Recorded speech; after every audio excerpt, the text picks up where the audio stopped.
What is happening, guys? Welcome to another episode, and the one I finally, well, I say there's so much going on with the channel, but I mean, obviously you want to see the mapping of the EP3, but this is the start of the K20 EJ9 build. This is going to be the first video on me actually starting work on the car, and I'll be honest, I'm excited, man. I love this shape car. I absolutely love it. So I'm not going to waffle right this second. I'm just going to show you the car and we're going to get into it, right? Well, I'll tell you something. To be honest with you, it's a shame that, well, I say it's a shame, but this is such a clean car. Honestly, the paintwork's obviously a bit fading and things like that, but I mean, as far as rust wise, you got a little dink on there. That's minor, that can be pulled out. You got a dink on the boot, which won't really matter because that will be going carbon. But other than that, obviously that'll be changed as well, because that'll be a different bumper going on there, the EK with a lip and things like that. But I'll tell you right this second, this is such a clean shell. I can't even stress how clean. There is nothing on this shell at all. No rust. And I'll tell you something that will make you laugh. I've not started this car, I don't even know how long, 6 months maybe, whatever it was. And I just went out there. I mean, I had the battery pack in hand, and I went out there and it turned and it started, no problem. Straight over, not been started for 6 months, just been sat there. Drove in here, and I'll tell you what, it's a genuine 55,000 miles or something? It's a genuine 59, sorry, bloody focus, 59k on the clock. All genuine. One owner from new. He was an old man, I got it off, 80-year-old man. And he's had it since new. And he's maintained it his whole life. It's a 1.4 automatic. And it seems a shame to put a case swap in it, but it doesn't, because obviously it's such an original car and it's nice. But I mean, I love this shape, and to put a K in, look at the, I'm just realising the room you've got in there compared to the EP3. It's unbelievable. The room is absolutely amazing. So this is gonna be the car, guys. Obviously I built that for the EP3 out there. Built the engine for this year to have a little run in that and have a bit of fun in that. That engine will be coming out of there once this shell's ready and everything's ready, and it'll be going in here. And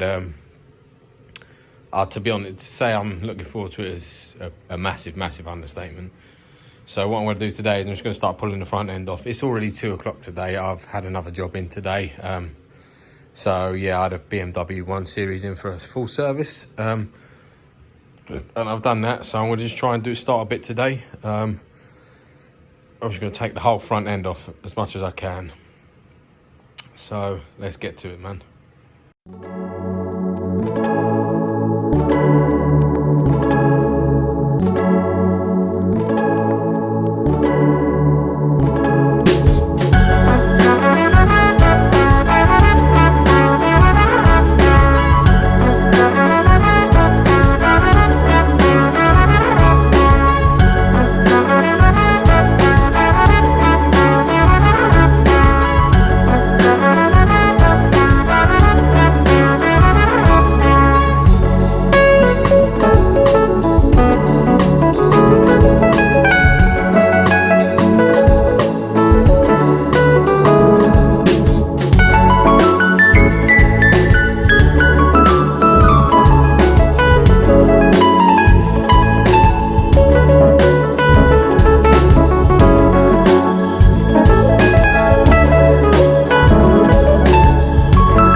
very easy bits. I noticed I put all the bolts back in the hole so I don't forget.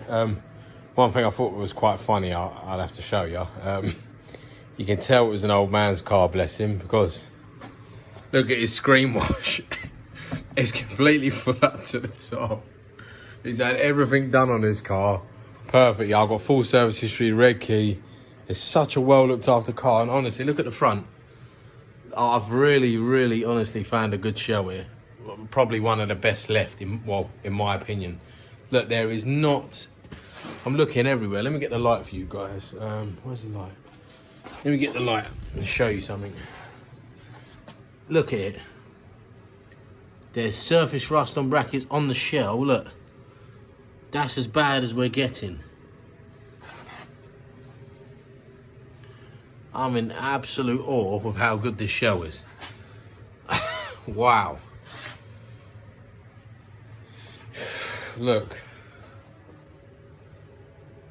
It is honestly, one of the best shells I've ever seen left, I think.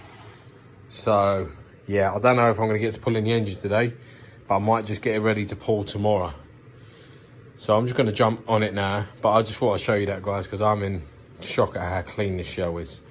There's nothing. Obviously, I've just jacked it up to take the wheel hubs off, so I can get the drive shafts out and ready.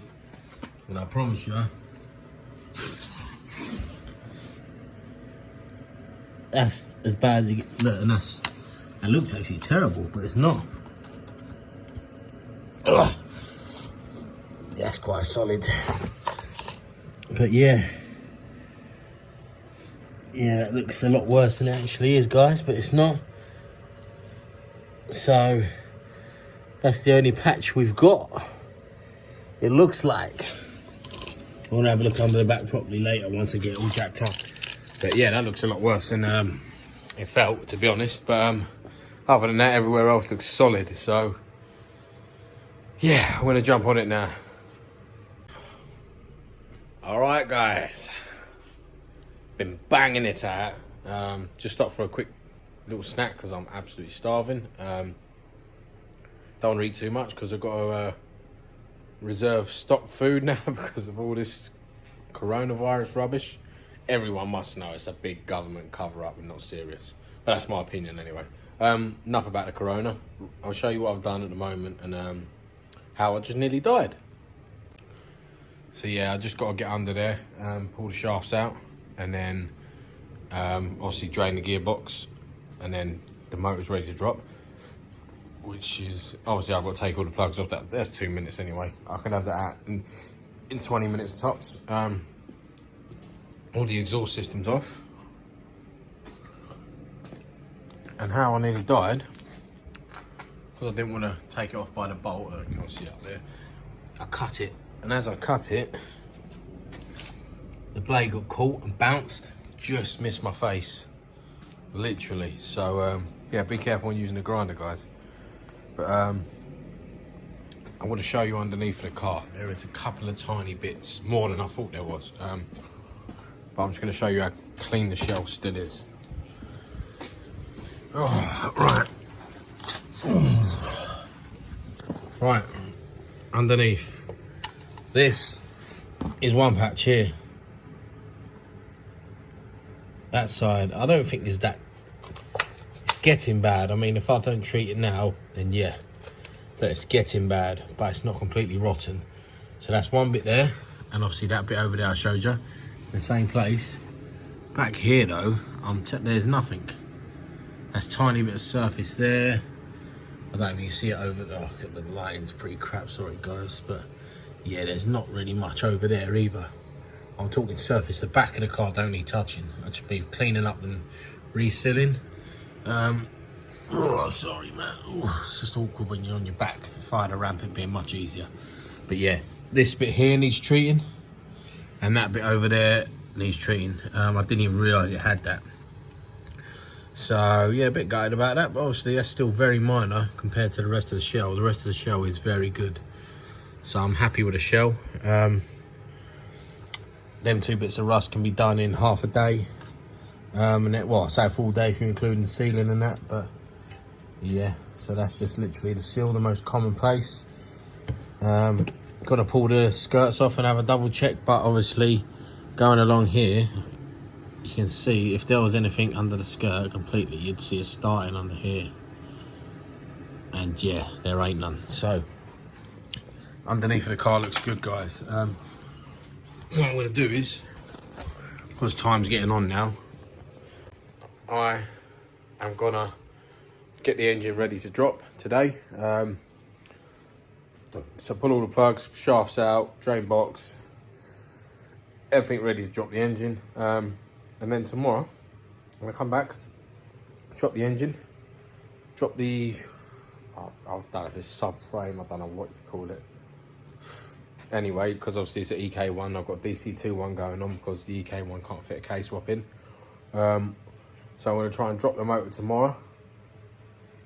Then I'll go into the, I think in the order I'm going to do is I'll drop the motor tomorrow, go in the interior, strip the interior out, get underneath, get the pedal box out, get the, obviously you got that little pin that connects to the steering rack and things like that. I'm going to take that all off, ready to drop that subframe part or whatever it's called. And then, yeah, once that's out, then we can start prepping the bay, putting the other subframe part on, the other DC2 one, and then things will be looking up. So let me just finish up today, guys. I'm not going to drop the video tonight, so it's going to be a couple of days worth of video. It's going to be a decent sized video for you. But I just wanted to show everyone the full process of K-swapping from start to finish. So yeah, any questions, ping away. I'm learning myself. I can't tell you like this is the right way or wrong way to do it. My first K-swap I've ever done. I'd like to do more, and this is one thing obviously I want to add to my CV, that I've done K-swaps, and yeah, so there you go. So, and obviously I chose an automatic as well because I said the clean shell, and obviously if you like, it'd be a lot easier to do a manual basically, so I want to completely do the whole thing. So yeah, bear with me, man. What is happening, guys? It's the next day. It's probably about 11:30 now, 11:45 maybe. I've got here a little bit earlier, but I was fiddling with a clutch on the EP3. I don't know if you had a look at my Instagram last night. I had a few little test hits on it to see how it's running at the moment. And the clutch is obviously brand new. The only thing I haven't changed on the system is the slave cylinder. So I ordered a new one anyway, but then I'll just want to send a big shout out to Mahir from PPR Motorsport. Man's been helping me non-stop, honestly. Any help I need, he messaged me straight away. Even if I don't ask for help, he can see I'm struggling. Man messages me and says, look, do this, do that, blah, blah, blah. Do you know what I mean? So big up him, honestly. People like that is what we need in this game. Honestly, he's second to none. I can't thank him enough. Basically, he said there's an adjust on the clutch. And I used to obviously adjust the clutch when I had the B series with a twin plate in there. And I weren't sure if you could do it with the EP3. But obviously you can. And he's like, you need to adjust it, man, adjust it. So I've been out there and I can't even adjust. I'm just too big to get under there. I can't fit my shoulders and my arms under there to get the nut off, which is annoying. So I'm gonna ask my mate Craig. He's a bit better and a bit more nimble than me, so he'd probably be able to do it. Obviously, if I was nearer to Mahir, I'd go down and see him because obviously he knows his stuff massively. But it's a shame I'm a good 2.5 hour drive away from him, which is a bit of a headache. But yeah, so big shout out to him again. Thank you for that. I appreciate that. And we're going to adjust the clutch now and hopefully get them shifts right, because in the test hit last night, every time the clutch get warm, it's like there's not enough engagement when it's warm to get change gear. When it's cold, it's fine. It is very weird symptoms. But then I looked, obviously, after he told me about adjusting the clutch, I obviously looked up about it and had a read about it, and I was like, yeah, you do need to adjust the clutch pedal to get more engagement. So, oh god. So yeah, once I've done that, hopefully that'll solve it. I think it'll solve it anyway. So haven't done nothing on this yet today. So now the plan is I'm going to get under, pull the shafts out. I'm just going to get this motor dropped quickly. I'm going to smash it out now. Alright guys, been smashing it out. And to be honest today, everything that could have gone wrong went tenfold wrong. It's just, my luck is just really out the last couple of days. First thing, can't find the key for the red car. God knows where that has gone. I think someone's come in my unit and removed it from the car. Personally, there's only one other person who's got a key to my padlock. There's no other place it can be. Everywhere I've checked, I wouldn't have took it nowhere because obviously the car's got no engine. So why would I take it out of the barrel? It's not in my key box. It's nowhere. I've ransacked the whole place. So I've lost the key for it. Lucky enough, I've got another 2 spare black keys and a master key. But they're not here. So it's been an absolute pig of a day. When I dropped the engine out, as I was lifting up the body of the car, the edge of the engine got caught and slid it off the dolly. I was like, oh, cheers, anything else? So I've got it out anyway, I'll show you in a second. But yeah, so basically, I'm having a fucking awful day. So yeah, I'm not happy at the moment. I think I'm gonna pack up and call it a day before I end up setting the place on fire. So yeah, it's just been really annoying. It's just basically the things that have gone wrong, like losing my key and that slipping off of the dolly. Little things, but it's just like 1 in probably 800 billion. That's the odds of it happening, and it happened. And I'm sitting there thinking, oh, how's my luck? But I think losing the key was the first thing that ticked me off, really, because where's it gone? You know, where's it gone? I've not been nowhere. I've not took the key out of the unit, ransacked the whole unit, even looked through the bin. I've looked everywhere. The key is not in this whole unit. So, lucky enough, I said I've got spares, but it's not the point, is it? You know, it's annoying. Anyway, enough of my rant and my pissed off side. So, I'll show you where I'm at. So the engine's out. And this is what I was on about slipping off the dolly. Apart from the fact I've got power steering fluid absolutely everywhere as well. It's another thing to top it off. Even though I did drain it, there was obviously still loads in the system that I couldn't get out. And obviously also, while I have no key for the moment, I couldn't turn the steering to make sure it's completely out. So it's absolutely pissed out everywhere, and obviously a little bit's come out of the gearbox as well. I've got most of it over there and over there, but yeah, a little bit more come out of the gearbox. And so as I tried to lift it on, I slipped everywhere. I didn't fall, but there's no possible way of me lifting that on with that. I'm obviously going to slide it on the dolly when it's all dried up and that. But yeah, so I'm just pretty annoyed. It's like the things that have happened that just bug me. But just look to the bright side. Here she is. So the engine's out. Got to drop the... do you know what? My brain is dead. That's not a subframe. Obviously, the subframe's the whole thing. Or it might be. I don't know. I can't remember the name of it if not, because my brain is... I get this from time to time from the crash guys. Just, yeah. Quote me if I'm wrong and correct me on what it actually is. But yeah, I've got to change it out over there. I've got another one over there from a DC2 to go in here so I can have the case swap. Yeah, so that's where we're at. I might just start trying to prep the bay today. If I don't end up losing my temper and packing up and going home. I think I need some food. So I'm gonna have some food first, have a cup of coffee. And then yeah, I'm gonna start prepping this bay, I think. So just let me calm down a bit. Yeah, then once I've sort of took everything out I don't need and cleaned it all up and that, then I'm gonna start taking this off. So yeah, sorry about my rant, but I'm just not happy. It's not a good day. But I'm going to carry on, guys, and then I'll let you know where I finish today, and then I'll end this video out.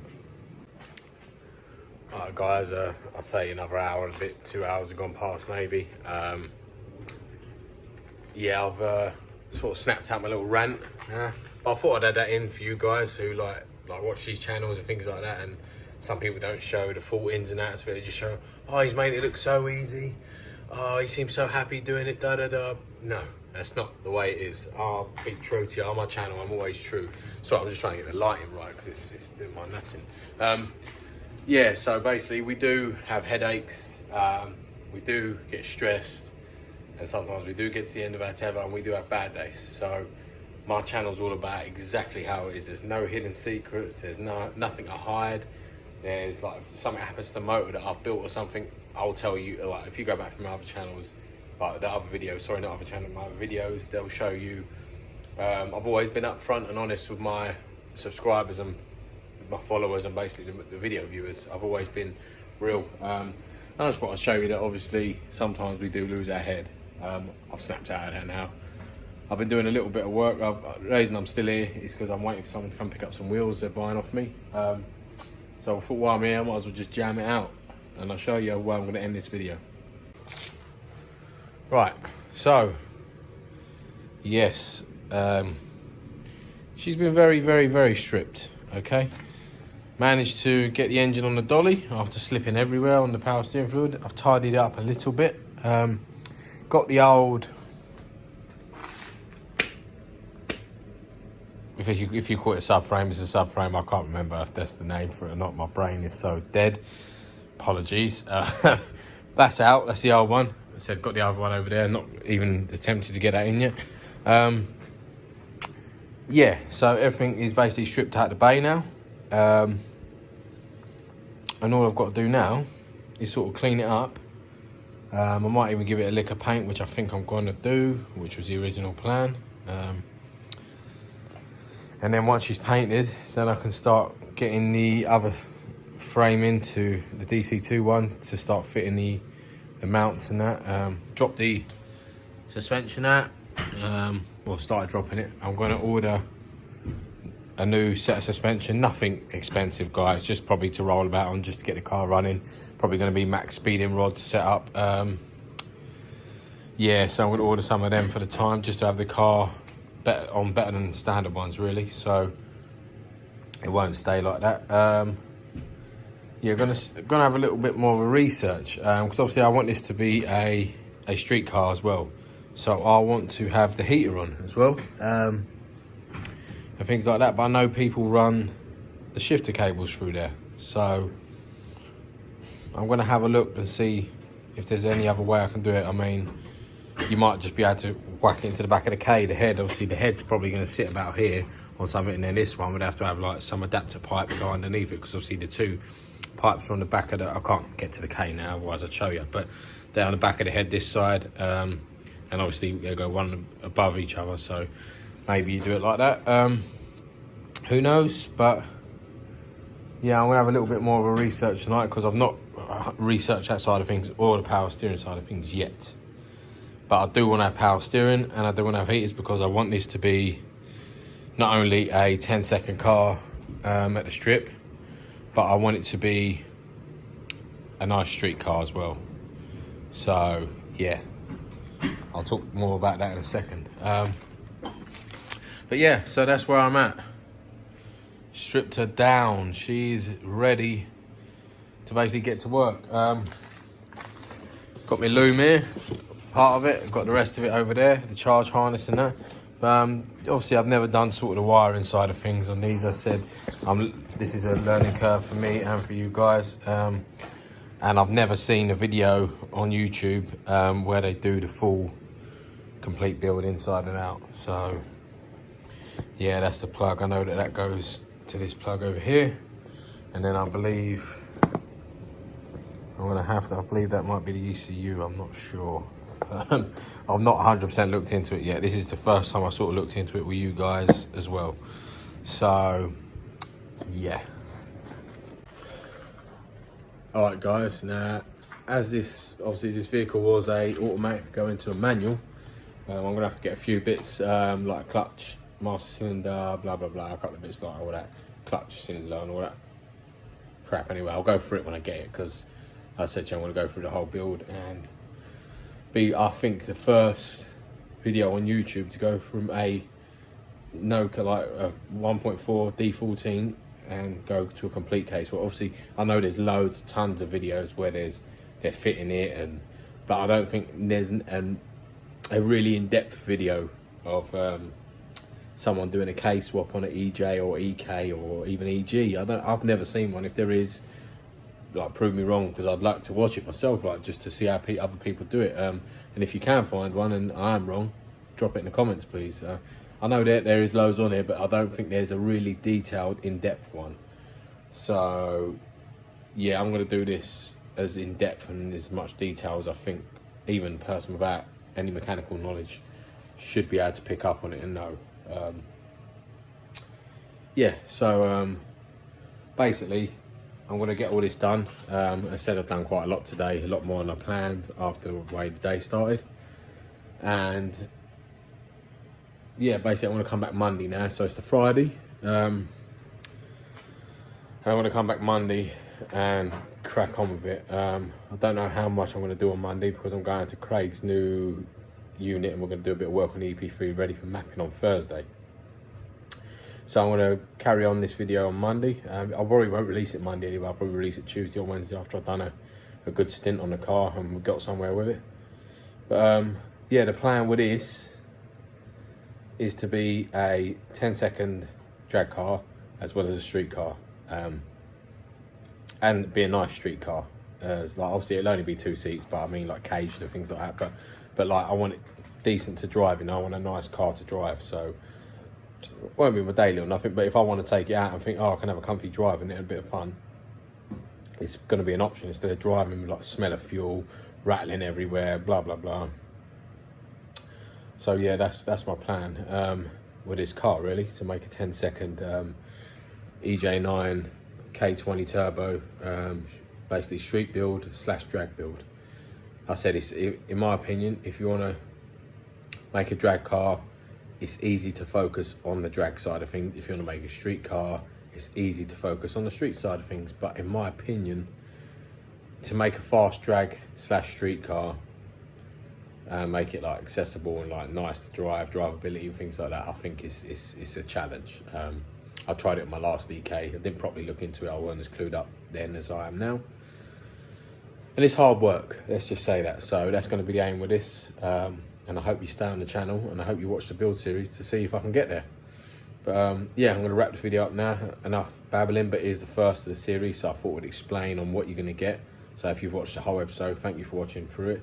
And I just want you to know what you're going to get with this whole build series. It's going to be an in-depth, full K-swap build with wiring, down to suspension, down to fitting the engine, down to changing the pedal box, down to changing the clocks, down to every last little minuscule bit. I'm going to film as much as I can and get involved on everything I can, because this ain't going to be a quick build. Well, it's going quicker than I thought, but I mean, I don't think it'll be as quick as I'd like it to be. So yeah, anyway guys, enough babbling. I hope you've enjoyed the first episode. Stay with us, make sure you hit that bell, because there's going to be a lot of updates on this, and obviously we've got the EP3 coming as well, to make some big figures, and then hopefully we'll see where that goes. So yeah, stay tuned. Thanks for watching guys. Like, subscribe, share. Let's get this video popping. Let's get this series out there.